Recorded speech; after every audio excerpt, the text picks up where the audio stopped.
Hello guys, আসসালামু আলাইকুম। কেমন আছেন সবাই? আশা করি সবাই ভালো আছেন। আমিও আলহামদুলিল্লাহ ভালো আছি।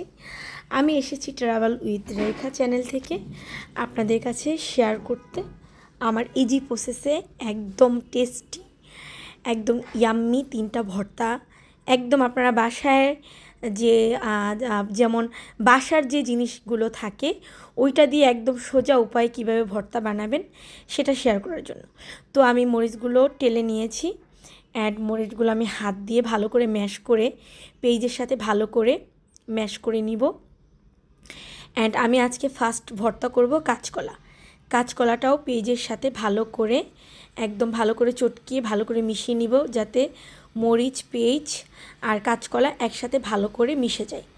সাথে অ্যাড করব ধনিয়া পাতা, আমি নিব কিছু সামান্য সরিষার তেল জাস্ট ফ্লেভারের জন্য।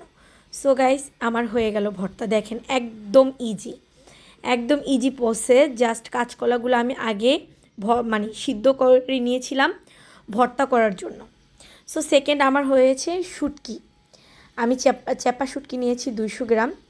শুটকিটা আমি ভালো করে ওয়াশ করে নিয়েছি। শুটকি বানানোর জন্য আপনাদের যেটা দরকার সেটা আপনাদের প্রতিটা বাসায় আছে রসুন, পেঁয়াজ শুকনা মরিচ। এই 3টা থাকলে আর কিচ্ছু দরকার নেই। সো আমি 200 গ্রাম চ্যাপা শুটকি নিয়েছি। এটা ভালো করে টেলে নিয়েছি, ভেজে নিয়েছি। এটা বেটে নিব পাটাতে।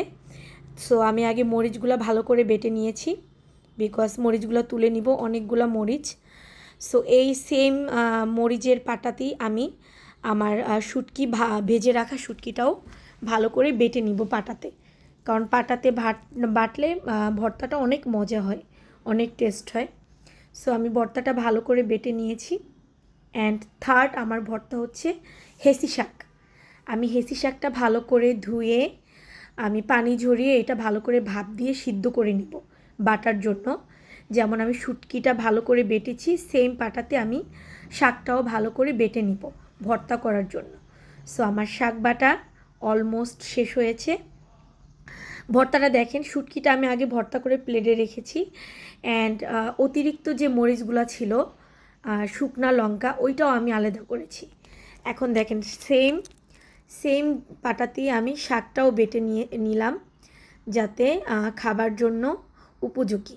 সো আমি শাকটা সিদ্ধ করা শাক ছিল, এটার সাথে জাস্ট আপনারা রসুন খেলে দিতে পারেন, না হলে নাই। সো আমার ভর্তা রেডি। দেখেন গাইস, আমার মাত্র 15 মিনিটে ভর্তা শেষ।